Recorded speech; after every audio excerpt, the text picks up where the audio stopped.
नहीं थे, गोशा नशीन हो चुके थे, एक कमरे में वो रहते थे। भाई तरीका भी तो होना चाहिए ना मिलने का किसी।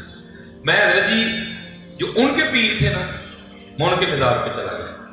मैंने वहां मस्जिद में जाकर 2 नफल पढ़े, उनको साले सवाब किया अल्लाह के हुजूर। फिर मैं उनके मज़ार पे आया। मैं क्या हजरत वो आपके मुरीद है, मैं मिलने जाता हूँ तो मुझसे मिलते नहीं है, जरा कुछ शफकत फरमाए।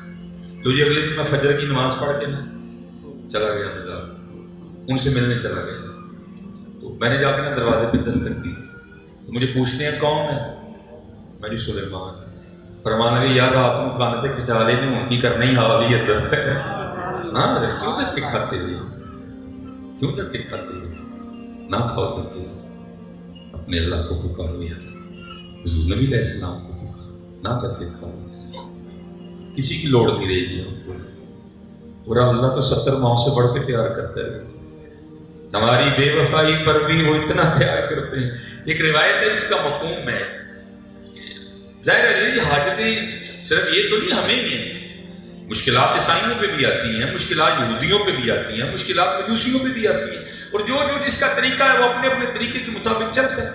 वो लिखा है कोई बुत परस्त था तो उसको मुश्किल पड़ गई, वो अपने किसी रहनुमा के पास गया, उसने कहा भाई जाके बुत के सामने बैठ और पुकार अपने बुत को, वो तेरी पुकार सुनेगा। अब बुत को अरबी में कहते हैं सनम।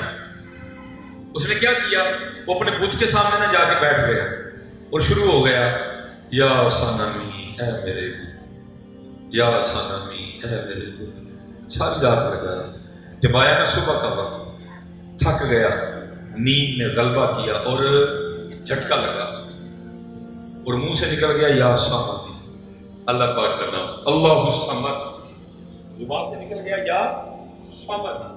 हदीस पाक का मफहूम मिलता है, अल्लाह पाक ने आगे से 70 बार जवाब में इरशाद फरमाया या अबदी ऐ मेरे बंदे, या अबदी ऐ मेरे बंदे।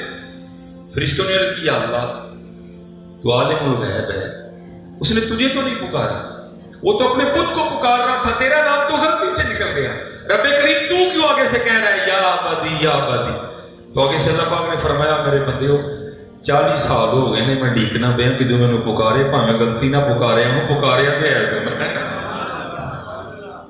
जो तेरे दर से यार फिरते हैं यूं दर बदर खाक फिरते हैं। नमाज की पाबंदी करो, किसी की लोड़ नहीं रहेगी आपको, जमाना बदल के रख दोगे।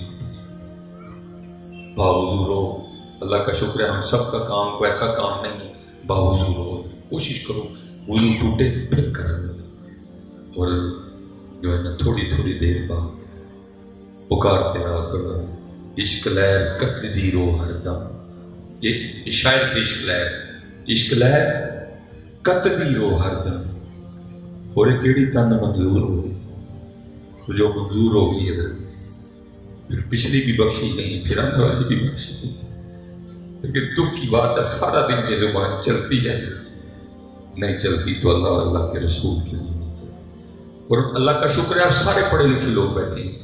मैं आपसे कहूँगा थोड़ी थोड़ी मुताले की आदत डालें अपने इस रूटीन में से ना, थोड़ा सा वक्त निकाल के ना कुछ किताबें पढ़ा करें। उसका सबसे बड़ा फायदा ये होगा कि आपको पता चलेगा हमारे इस्लाम का अंदाज़े हयात क्या था। हमारे एक बुजुर्ग हुए हजरत हारिस मुहासमी रहमतुल्लाह अलैह, अब फरमाते मुझे पता चला कि फलां जगह एक बुजुर्ग रहते हैं, कहते मैं हजरत की जियारत के लिए चला गया। कहते जब वहां पहुंचा ना तो वहां जाके क्या देखता हूं कि वो जिनकी जियारत के लिए गया ना, फरमाते वहां जाके क्या देखता हूं कि उन्होंने प्याले में ना आटा घोला हुआ है और वो खा रहे हैं। अच्छा एक होता है खाना और एक होता है खाते हुए चेहरे पर हुज़्न मलाल भी होना कि भाई ये क्या मुसीबत पड़ गई कि मुझे आटा ही खाना पड़ गया। लेकिन आप फरमाते चेहरे से बड़े खुश हुर्रम बड़े मजे से आटा खा रहे हैं। फिर मैं बड़ा हैरान हुआ, भाई ऐसी कौन सी आफत आ पड़ी कि आटा ही खाना पड़ गया। अब फरमाते दिल में ऐसा सा ख्याल उठा कि शायद फकीर आदमी है, हजरत के घर में आटा गूंदने के लिए बर्तन नहीं है। तो आप फरमाते देखा तो बर्तन भी थे। कहते फिर दिल में ख्याल आया शायद हजरत के घर में तंदूर नहीं है रोटियां लगाने के। फरमाते एक देखा तो कोने में तंदूर भी था। कहते फिर दिल में ख्याल आया कि शायद हजरत के घर में लकड़ियां नहीं, आग जलाने के लिए देखा तो लकड़ियां भी थी। मुझे बड़ा हैरान हुआ। कहते जो मैंने दिल में सोचा था मैंने हजरत से भी पूछा, फरमाते मैंने थोड़ी सी मुशक्कत फरमाते तो कौन देते। जितनी देर आटा थोड़ा तैयार हो जाता तो आप उतनी देर तंदूर में आग लगा लेते, फिर इसके पेड़े बनाते, रोटी लगाते, रोटी लगा के खाते, या आप पानी में आटा घोल के क्यों खा रहे हैं? तो सुनो हजरत, ये हमारे बड़े थे, ये हमारे बड़े थे, जिनके लिए इकबाल ने भी कहा था, थे तो आबा वो तुम्हारे ही मगर तुम क्या हो। सिर्फ दादा साहब का नाम ही लेना है, उनके रास्ते पे नहीं चलना, सिर्फ बाबा साहब का नाम ही लेना है, रास्ते में नहीं चलना उनके। सिर्फ हुजूर बुल्ले शाह के शेर ही पढ़ने हैं, बुल्ले शाह के रास्ते में किसी ने नहीं चलना है, नहीं है जी। हाँ, वो साहब मिजाज हमसे तकाजा कर रहे हैं कि अगर तुम नाम हमारा लेते हो तो रास्ते भी हमारे पे चलो, क्यों नहीं चल रहे?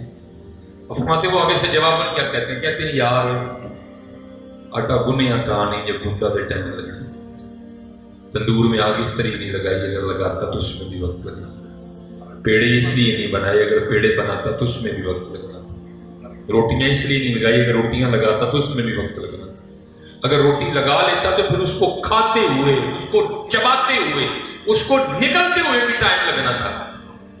मैंने पानी में आटा घोल के इसलिए खा लिया है, जो वक्त बच जाएगा ना मैं अपने अल्लाह को थोड़ा और याद कर लूंगा। ये हमारे इस्लाफ का अंदाज़े हयात था। हाँ, ये हमारे इस्लाफ का अंदाज़े हयात था। लेकिन दुख है हजरत, आज हम बड़ी दूर चले गए। चलो मैं आपको आपके शोबे की भी एक बात सुना देता। मेरे बुजुर्ग सियालकोट में, आप अगर कभी चाहें ना तो आप गूगल पे सर्च भी कर सकते हैं, यूट्यूब पे भी, हकीम अब्दुल हई रहमतुल्लाहि तआला, आप सियालकोट आप लिखेंगे तो हजरत के बयानात खुल जाएंगे और इंशाल्लाह आप देख के खुश होंगे। तो हजरत ने अपने अपने अंदाज से ना बड़ी बड़ी तबलीग फरमाई, लोगों की बड़ी तरबियत फरमाई अपने अंदाज के साथ। और ये हजरत का कमाल था कि जिस तरह का बंदा आता था हजरत उसी तरह की मिसाल देख के उसकी कोशिश करते थे कि अल्लाह और अल्लाह के रसूल से लो लग जाए।